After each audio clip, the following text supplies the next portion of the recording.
അവൾ നല്ലൊരു പെങ്കൊച്ചായിരുന്നു. അവിടെ അമ്മ മരിച്ചു, ഞാനിവിടെയുള്ളതാണ്, ജനിച്ചതും വളർന്നതുമൊക്കെ.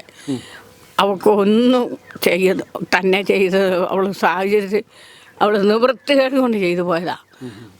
ആ മനുഷ്യൻ കണ്ടമാനം ഉപദ്രവമായിരുന്നെന്ന് ആ പെണ്ണ് പുറത്ത് പറഞ്ഞിട്ടില്ല. അവൾ ജോലിയെടുത്ത് അവൾ കഷ്ടപ്പെട്ട് ജീവിച്ച ഒരു പെണ്ണുപിള്ളയാണ്. നല്ലൊരു കൊച്ച്. എൻ്റെ പിള്ളേരുടെ പ്രായം പോലും ഇല്ല. എൻ്റെ മൂത്തവണ്ണ 53 വയസ്സായി. അതിലപ്പുറം സ്നേഹമായിട്ട് അവൾ ഞങ്ങൾക്ക് പെരുമാറിയത് ഞങ്ങളുടെ നാട്ടിൽ. അവൾക്ക് ഒരു കുഴപ്പമില്ലായിരുന്നു. നല്ലൊരു തങ്കപ്പെട്ട മനുഷ്യൻ. ഈ സ്ത്രീ ചാകാനായിരിക്കും അവൾ ഇങ്ങനെയൊക്കെ നമ്മളോട് നാടിനോട് ചെയ്തത്. മുത്തോലി പഞ്ചായത്ത് മെമ്പറായി, അവിടെ അമ്മയും മെമ്പറായിരുന്നു. ഞങ്ങൾക്ക് വേണ്ട സഹായം അവർ ചെയ്തതെന്ന് ആ പെണ്ണ് അങ്ങനെ അവസ്ഥപ്പെട്ട് ചത്തുപോയി. എന്നാണെങ്കിലും എൻ്റെ കുടുംബം ഞങ്ങൾ ഒരു നാട്ടുകാരാണ്, അല്ലാതെ ഒന്നുമില്ല. അവളെ പറ്റി ഒന്നും പറയാനില്ല. ഒരു കുറ്റമായ രീതി മരിച്ചിട്ട് പറയുന്നതല്ല കേട്ടോ. അവർ തങ്കപ്പെട്ട ഒരു സ്ത്രീ കൊച്ചായിരുന്നു. അവൾ എന്നത്തിനാണ് ചെയ്തതെന്ന് ആ വീട്ടുകാർ സമ്മതിക്കുമപ്പോൾ.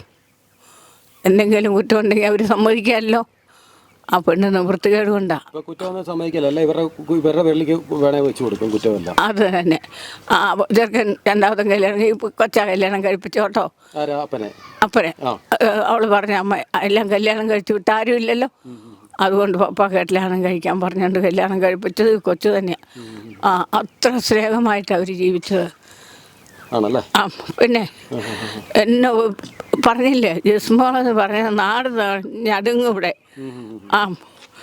ആ കൊച്ചിനെ പറ്റി ഒരു അഭിപ്രായ വ്യത്യാസം പറയാനില്ല കേട്ടോ സാറന്മാരെ. ശാലനായാലും എന്നതായാലും ഇയാളുടെ ക്രൂരത കൊണ്ട് അവൾ അങ്ങനെ ചെയ്ത കേട്ടോ. പുറമെല്ലാം പൊള്ളിക്കിടക്കുമായിരുന്നാ പറഞ്ഞത്. ആ കുഞ്ഞിൻ്റെ മോല് മുറിഞ്ഞിട്ടുണ്ടല്ലോ. ചാനലുകാർക്ക് ഇതൊന്നും അറിയത്തില്ലല്ലോ.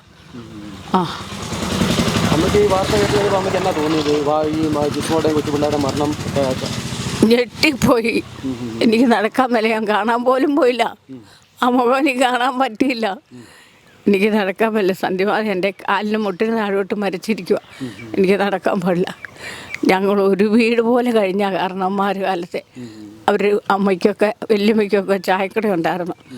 ഞങ്ങൾ എപ്പോഴും ആ ഒരു വീട് പോലെ കാരണന്മാരുമായിട്ട് ജീവിച്ചതാണ്. എന്നെ മറ്റേ അവൾക്ക് സൈഡ് പറയല്ല, ഒന്നുമല്ല. അവളെപ്പോലെ ഒരു പെണ്ണുങ്ങളും അനുഭവിക്കാത്ത ദുഃഖം അവൾ അനുഭവിച്ചിട്ട് അവൾ ആ പണി കാണിച്ച്. എന്നാണേലും ആ ചെറുക്കൻ കാണിച്ചത് ഏറ്റവും തെറ്റായിപ്പോയി. അവൾക്ക് ഇച്ചിരി തൊലി കറുത്താണെന്നവൾ കേട്ടോ. ആ പെണ്ണിൻ്റെ അമ്മ ഇച്ചിരി കറുത്തായിരുന്നു. അല്ലാതെ അവർക്ക് മുതൽ കൊടുക്കാഞ്ഞിട്ടാണോ?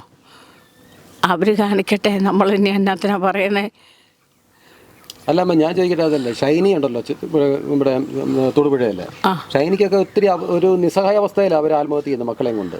ഇവർക്കിപ്പം വീടും ഒക്കെ ഉണ്ടായിരുന്നു. അപ്പോൾ എന്നിട്ടും അവർ ഈ ബന്ധുക്കാരുണ്ട്, പൈസയ്ക്ക് ബുദ്ധിമുട്ടില്ല, എന്നിട്ട് ഇവർ ആത്മഹത്യ ചെയ്യുമ്പം എന്താ നമുക്ക് ചിന്തിക്കാൻ പറ്റുന്നത്? ആത്മഹത്യ ചെയ്യുമ്പോൾ ചിന്തിക്കാന്ന് പറഞ്ഞാൽ ആ വീട്ടുകാരൊക്കെ അമ്മ മരിച്ചു പോയി, അച്ഛനും ബാക്കി പിള്ളേരും ഒക്കെ പുറത്തല്ലേ. അവൾക്ക് ഇവിടെ ഒന്ന് പറയാൻ നാണക്കേട് കൊണ്ട് അവൾ പറയാത്തതാ. ഇട്ടേന് പേടിച്ച് നിൽക്കാന്ന് പറയുമ്പോൾ നാണക്കേടല്ലേ. ആ ഒരു ബുദ്ധിമുട്ടിൽ അവൾ പറയാത്തതാ, അല്ലാതെ ഒന്നുമല്ല. അല്ല, ഒരു വീട് ഇവിടെ കിടപ്പുണ്ടായിരുന്നല്ലോ. വീടുണ്ട്. വേണമെങ്കിൽ അവനെ ഡിവോഴ്സ് ചെയ്തിട്ട് വേണമെങ്കിൽ ഇങ്ങോട്ട് വരത്തില്ലായിരുന്നോന്നോ? അത് അവൾക്ക് പറ്റിയില്ലായിരിക്കും. അവൾ ബുദ്ധിമോശം കാണിച്ചു പോയില്ലേ. അങ്ങനത്തെ കാശൊക്കെ അയച്ചു കൊടുക്കുമായിരുന്നു മിക്കവാറും. പൈസ ചോദിക്കുമ്പോൾ വീടിൻ്റെ പുറത്ത് പിന്നെ ഇറക്കിയാലായിരുന്നു എന്നാണ് പറഞ്ഞത്. വീടിൻ്റെ പുറത്ത് ഒരു കാര്യം പറയാൻ ഇറക്കിയാലായിരുന്നെന്ന് വീട്ടിലോട്ട് വിളിക്കാൻ. അപ്പൻ്റെ ഒരു പേരപ്പൻ്റെ ഈയിടെ മരിച്ചുപോയി. വരാത്ത എന്നാന്ന് ചോദിച്ചപ്പം പറഞ്ഞ് പോകണ്ടെന്ന് പറഞ്ഞെന്ന് പറഞ്ഞു. അങ്ങനെ ഇപ്പം ബന്ധോസിലായിരുന്നു. തലേദിവസം വെക്കുന്ന ഭക്ഷണം ചൂടാക്കിക്കൊണ്ട് അത് ജോലിക്ക് പോകണ വൈകുന്നേരം. അങ്ങനെ ഒരു നേരത്തെ ഭക്ഷണം പോലും കൊടുക്കലായിരുന്നെന്ന് അമ്മയും കെട്ടിച്ചു വന്ന ഒരു പെണ്ണ് നിൽപ്പണ്ടെന്നാണ് പറഞ്ഞത് വീട്ടിൽ. ഒരു കാണും അവരെന്നാലും അവൾ പറഞ്ഞിട്ടില്ല. ടീച്ചറല്ലായിരുന്നു അമ്മായിയമ്മ? ടീച്ചർമാരൊക്കെ എങ്ങനെ ചെയ്യുമെന്ന് പറയാം. ടീച്ചർമാരോ അവർ ചെയ്യും. അവരെന്തെങ്കിലും ഒരു സഹായം ചെയ്ത് ആ പെങ്കൊച്ച് ചെയ്യുകയല്ല. പിന്നെ ഒരു കേസുണ്ടായിരുന്നത് ഇവനെ ബാധിച്ചെന്നാണ് പറഞ്ഞത്. ഇവളും ബുദ്ധിമോശമല്ല കാണിച്ചത്. വേറെ വക്കീലിനെ വിളിച്ച് വാദിക്കാൻ പറയണ്ടേ അല്ലേ? ഏത് കേസാ, എന്ത് കേസിന്റെ കാര്യം അത്? അവൻ വണ്ടി ഇടിപ്പിച്ചതാ 80 വയസ്സ്. ആളെ കൊന്നു കാണും, എനിക്കറിയത്തില്ലെന്നും. ആ കേസും പറഞ്ഞു ഇവന് വൈരാഗ്യമായിരുന്നെന്നാ പറഞ്ഞ. ആ കേസ് കേട്ട് ബാധിച്ചത് ഈ ജിസ്മോളായിരുന്നോ? ബാധിച്ചത് ഈ പെണ്ണാളിൽ നിന്ന്. അപ്പോൾ ഇവനൊന്നുകൂടെ വൈരാഗ്യമായില്ലേ. അങ്ങനെ ഇവൻ നിലത്ത് തൊടിപ്പിക്കാലായിരുന്നു, വീടിൻ്റെ വെളിയിലിറക്കുക ഒന്നുമില്ലെന്നാണ് പറഞ്ഞത്. അപ്പോൾ പറഞ്ഞ് അറിവ് ഞാൻ പോകണ്ട ഒരെണ്ണ കേട്ടിട്ട് പറയുക.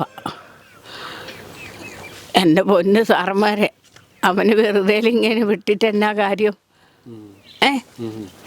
പോസ്റ്റ് സർട്ടിഫിക്കറ്റ് കാണാൻ വെള്ളം കുടിച്ചാൽ മരിച്ചെന്ന്, അത് കൂടുതൽ തെളിവില്ലല്ലോ. അവൻ നന്നായി ജീവിക്കട്ടെ, ദൈവം കൊടുക്കും കൂലി അവന്. അവന് ഇത്ര ജിസ്മോൾക്ക് നീതി കിട്ടുമെന്ന് നമുക്ക് തോന്നുന്നുണ്ടോ? നീതി കിട്ടും. ദൈവത്തിൻ്റെ മുമ്പിൽ അവൾക്ക് നീതി കിട്ടും. ആ എന്നാ മനുഷ്യൻ്റെ വാതിലല്ലേ അടയ്ക്കാൻ പറ്റുള്ളൂ, ദൈവത്തിൻ്റെ വാതിൽ അടയ്ക്കുക എല്ലാവരും അടയ്ക്കുമോ? ഞാൻ അത്ര പറയുന്നുള്ളൂ. ഈശ്വരൻ്റെ മുന്നിൽ അവള് ഒരു തെറ്റ് ചെയ്യാത്തൊരു പെങ്കൊച്ചാണ്. അമ്മയെക്കുറിച്ച് എന്താ പറയുന്നത്? അമ്മ നമ്മുടെ ജിസ്മോളുടെ അമ്മ എങ്ങനെയായിരുന്നു? നല്ല പെണ്ണായിരുന്നു. ആ അമ്മയോടെ പറയണ്ട, അവൾ മെമ്പറായ സ്ഥിതിക്ക്, അവൾ ഈ പഞ്ചായത്ത് മെമ്പറായ സ്ഥിതിക്ക് പാവങ്ങളൊക്കെ ചെയ്യേണ്ടതായ കാരണങ്ങളെല്ലാം അവൾ ചെയ്തു. നല്ല ഇടപോക്കുള്ളൊരു പെണ്ണായിരുന്നു. അതിലപ്പുറമായി പെണ്ണും ജിസ്മോളും. ആ അപകടത്തിലല്ലേ അമ്മ മരിക്കുന്നത്? അതെ അതെ, വണ്ടി ഇടിച്ച് അവൾ വണ്ടിയും കൊണ്ട് വന്നപ്പോൾ ഇങ്ങോട്ട് തിരിഞ്ഞ് ആണ്ടർക്കാലി കയറ്റമില്ലേ, കയറ്റത്തിൽ ഇങ്ങനെ വണ്ടി തിരിച്ചപ്പോൾ അവൾക്ക് വണ്ടി ഇടിച്ചതാണ്. അവൾ അപകടത്തിൽ തന്നെയാണ് മരിച്ചത്. ദൈവമേ, പാവങ്ങളെ ജീവിക്കാൻ ദൈവം അനുവദിക്കാല. എൻ്റെ കൈ മരച്ച് ഇത്ര നേരെ ഞാൻ നേറ്റ് നിൽക്കുമായിരുന്നു. അമ്മ, ഈ കൊച്ചു പിള്ളേരല്ലേ, പിഞ്ചു കുഞ്ഞുങ്ങളല്ലേ, അവർക്ക് ജീവിക്കാനൊരു അവകാശമില്ല ഈ ഭൂമിയിൽ. അത് നശിപ്പിക്കാന്ന് പറഞ്ഞാൽ ചിന്തിക്കാൻ പറ്റുന്നൊരു കാര്യമാണോ?